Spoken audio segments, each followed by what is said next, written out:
इंद्र के पूछने पर ययाति का अपने पुत्र पुरु को दिए हुए उपदेश की चर्चा करना।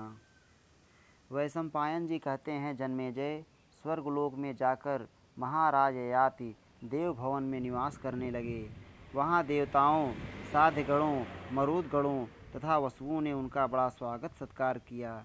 सुना जाता है कि पुण्य आत्मा तथा जितेंद्रीय राजा ययाति देवलोक और ब्रह्मलोक में भ्रमण करते हुए वहाँ दीर्घ काल तक रहे।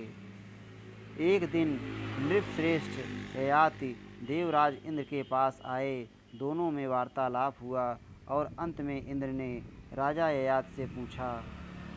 इंद्र ने पूछा, राजन, जब पुरु तुमसे वृद्धावस्था लेकर तुम्हारे स्वरूप से इस पृथ्वी पर विचरण करने लगा, तुम सत्य कहो, उस समय राज्य देकर तुमने उसको क्या आदेश दिया था? ययाति ने कहा, देवराज, मैंने अपने पुत्र पुरु से कहा था कि बेटा, गंगा और यमुना के बीच का यह सारा प्रदेश तुम्हारे अधिकार में रहेगा। यह पृथ्वी का मध्य भाग है। इसके तुम राजा होगे और तुम्हारे भाई सीमांत देशों के अधिपति होंगे। देवेंद्र, इसके बाद मैंने यह आदेश दिया कि मनुष्य दीनता, सठता और क्रोध ना करे, कुटिलता, मात्सर्य और वैर कहीं ना करे।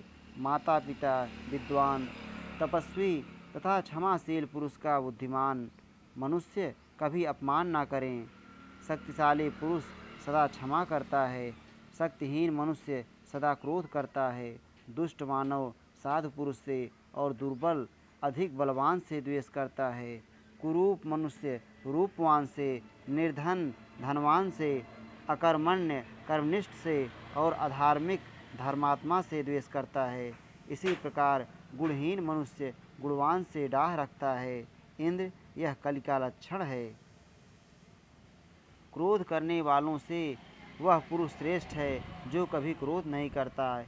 इसी प्रकार असहनशील से सहनशील उत्तम है। मनुष्येतर प्राणियों से मनुष्य श्रेष्ठ हैं और मूर्खों से विद्वान उत्तम है।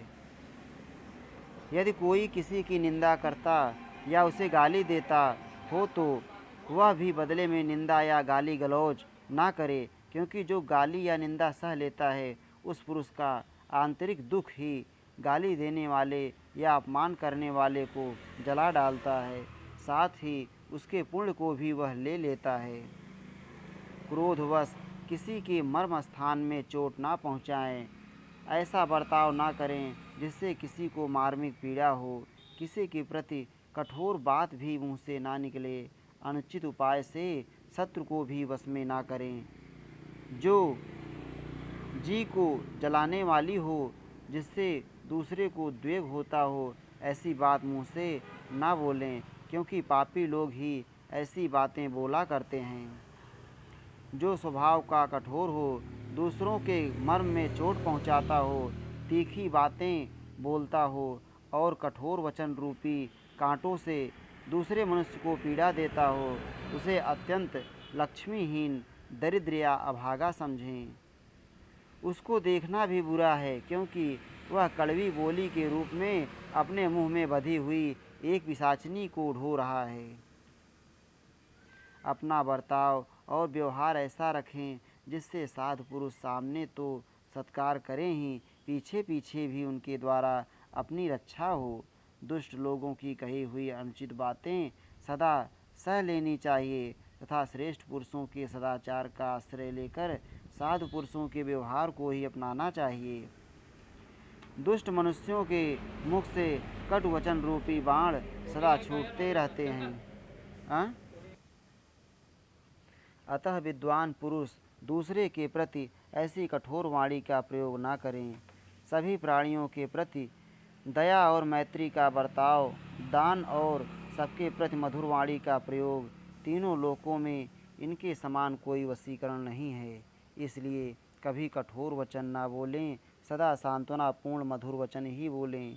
पूजनीय पुरुषों का पूजन आदर सत्कार करें, दूसरों को दान दें और स्वयं कभी किसी से कुछ ना मांगें। स्त्री महाभारते आदि पर्वणि संभव पर्वणि उत्तरयायाते सप्ताशीतितमो अध्याय। इस प्रकार श्री महाभारत आदि पर्व के अंतर्गत संभव पर्व में उत्तरयायात विषयक 87वां अध्याय पूरा हुआ। श्री राधा वल्लभ लाल की जय।